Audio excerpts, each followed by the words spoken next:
मखसूस नशिस्तों से मुतल्लिक supreme court के फैसले ने मुल्क का सियासी मंजरनामा तब्दील कर दिया है। PTI वाकई ही मुल्क की सियासत से आउट होती दिखाई दे रही है। बुखारी साहब, क्या लगता है कि तहरीक इंसाफ का आने वाले दिनों में क्या मुस्तकबिल होगा? देखिए, पहली बात तो ये है कि अगर कोई ये सोच रहा है कि इससे PTI बिल्कुल ख़त्म हो जाएगी, ये तो गलत बात है। जी, PTI का वोट बैंक है, PTI की जो खान साहब हैं उनकी पॉपुलैरिटी है, उसको आप यकजुम्बिश कलम ख़त्म नहीं कर सकते। बहुत ही बेवकूफ़ आदमी होगा जो ये समझेगा कि ऐसा होने जा रहा है। एक बात। दूसरी बात यह है कि जो PTI की अपनी गलतियां हैं उसका अजाला सवाए इसके कि PTI को भुगतना पड़ेगा और इसका कोई रास्ता नहीं है। मैं आपको जल्दी से मुख्तसर बता देता हूँ। जी, आपको इलेक्शन कमीशन ने बार बार नोटिस दे के कहा कि आप पार्टी के इलेक्शन करा लें, वरना आपको इलेक्शन लड़ने में दिक्कत होगी।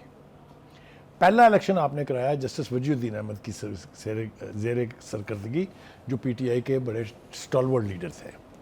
जब उसके नतीजे आए तो खान साहब ने कहा तुम्हारी ऐसी की तैसी, गो होम, वो घर चले गए। फिर आपने तस्नीम नूरानी जो इंटीरियर सेक्रेटरी होते थे कभी, उनके ज़िम्मे लगाया कि अब आप कीजिए। उन्होंने इलेक्शन किया, आपने उसको कहा तुम भी घर जाओ, ऐसी की तैसी तुम्हारी। तीसरी दफ़ा आपने, जब आपको 4-5 नोटिस मजीद मिले इलेक्शन कमीशन के, आपने इलेक्शन कराए तो आपके इलेक्शन कमीशन ने नहीं माने, इसलिए कि वो जिस तरीके से होने चाहिए थे, जो सिस्टम है पार्टी के इलेक्शन का, उस तरह से नहीं हुए थे। इलेक्शन कमीशन का ख्याल ये था कि ये नॉमिनेशंस हैं, क्योंकि कहीं वोटिंग ही नहीं हुई, कहीं प्रोसेस पर अमल ही नहीं किया गया। जी, उसके नतीजे में आपके साथ हुआ जो कुछ हुआ। अब जो जिन अब आपके लिए इलेक्शन लड़ना तो मुश्किल था ना, उस सिंबल के ऊपर लिहाजा नहीं आपको इजाज़त मिली PTI के तौर पर लड़ने की, ना ही आपको वो सिंबल इस्तेमाल करने की इजाज़त दी गई। आप घुस गए जाके सुन्नी इत्तेहाद में, जी, घुस गए जी। उसके बाद प्रोसीजर की बात है कि 3 दिन के अंदर अंदर आपने अपनी पार्टी एफिलिएशन को जाहिर करना था। वो उस वक्त की सुप्रीम कोर्ट ने आपको 15 दिन का टाइम ले दिया। 15 दिन में भी आपने कोई फैसला नहीं किया। जो सबसे बड़ा जुल्म हुआ, जिसको मैं कहता हूं अदालती सहूलतकारी की बदतरीन मिसाल है, वो है सुप्रीम कोर्ट का वो फैसला जिसमें PTI फ्री की नहीं थी और उसको ये मखसूस नशिस्तें जो है दे दी गई। जी। अब अगर उस सुप्रीम कोर्ट के गलत फैसले की तज़हीह हो रही है तो चिल्लाने की क्या ज़रूरत है? भुट्टो की फांसी हुई या नहीं हुई? 40-45 साल के बाद फैसला अंडू हुआ कि नहीं हुआ? तो कुछ फैसले जो सहूलतकारी के तहत किए जाते हैं, उस वक्त उसने जनरल ज़ियाउल हक की सहूलतकारी की थी सुप्रीम कोर्ट ने। इस सुप्रीम कोर्ट ने जिसने वो फैसला दिया था उसने PTI की सहूलतकारी की थी। इनको अंडू होना चाहिए था, ये फैसले दुरुस्त होने चाहिए थे, हो गए। अच्छा, अब जी लेटेस्ट सूरत हाल क्या है? ऑब्वियसली जब अंडू होगा उसका फैसला, तो वो सीटें हाउस पूरा करने के लिए, क्योंकि अभी सेनेट के इलेक्शंस होने हैं। बुखारी साहब, एक सवाल का जवाब दीजिएगा कि टेक्निकल ग्राउंड्स पे तो ये फैसला हम मानते हैं कि ठीक है, लेकिन क्या ये जमहूरियत के लिए नुकसानदेह नहीं है कि आवाम का मैंडेट एक नॉन इलेक्टेड लोगों को आप दे रहे हैं और उनको आप पार्लियामेंट के अंदर लेके आ रहे हैं? पहली बात तो ये है कि अगर आपने लाकानूनियत की का आगाज़ करना है तो वो आपको सिरा शुरू से पकड़ना पड़ेगा।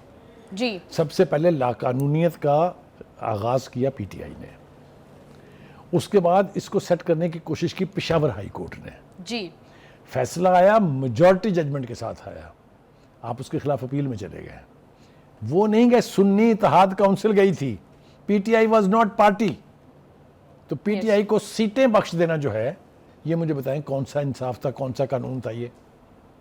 तो सारी ही खराबियों का अगर आप सम टोटल निकालें तो आपको लगेगा कि बहुत जगह PTI ने फॉल्टर किया है, जिसकी अब उसको नतीजा भुगतना पड़े, सजा तो बहुत गलत लफ्ज़ होगा। ठीक है, अभी आप ये देखिए पंजाब असम्बली में जो कुछ हुआ। एहतजाज कोई रोक सकता है आपको एहतजाज करने से, लेकिन एहतजाज के भी तो जाविये हैं ना, उसकी भी तो एक्सटेंट है ना। ये कहाँ लिखा है कि आप चढ़ दौड़े स्पीकर के ऊपर? जी, ये कहाँ लिखा हुआ है कि आप हाथम पाई हो जाए हाउस में? एहतजाज करें ना, वो अपनी सीटों पे खड़े होकर बैनर उठा के, कुछ भी तरीके से हो सकता है। लेकिन जब आप स्पीकर के गले आएंगे तो क्या नतीजा निकला? 27 बंदे मुअत्तल करवा लिए। मुअत्तल होने के बाद क्या हुआ? जो स्टैंडिंग कमेटियों के चेयरमैन थे फारग हो गए 4, मजीद 11 में फारग होने वाले हैं।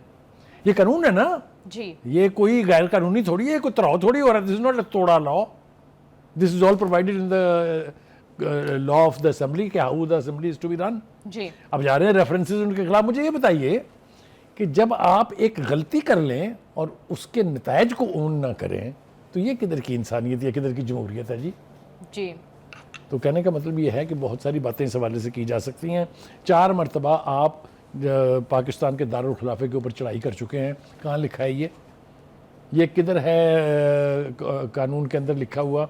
सुप्रीम कोर्ट ने आपको कहा कि आप F9 पार्क से आगे मत जाइए, आपने कहा हमने डी चौक जाना है। जी, तो मतलब कहने का ये कि हर चीज़ की कोई एक लिमिट है ना। दुनिया में कभी ये नहीं हुआ कि कोई पॉलिटिकल पार्टी जो है वो इस्लामाबाद पर या अपने कैपिटल के ऊपर कब्जा करने के लिए ये कह के निकले कि हम सरों पर कफन बांध के आए हैं, अपने माँ बाप से हमने कह दिया कि हमारे जनाजे पढ़ लें। जी बुखार साहब, आप बिल्कुल ठीक कह रहे हैं। सारी सूरत हाल से हुकूमत को 2/3 अक्सरियत मिल गई है, जिससे पॉलिटिकल प्रोसेस तो स्मूथ होगा, लेकिन जमहूरियत पर भी इसके असर जो है वो सामने आएगा। प्रोग्राम का टाइम हो गया ख़त्म, हमें दीजिए इजाज़त, आपसे मुलाकात होगी इंशाल्लाह कल। अल्लाह हाफ़िज़।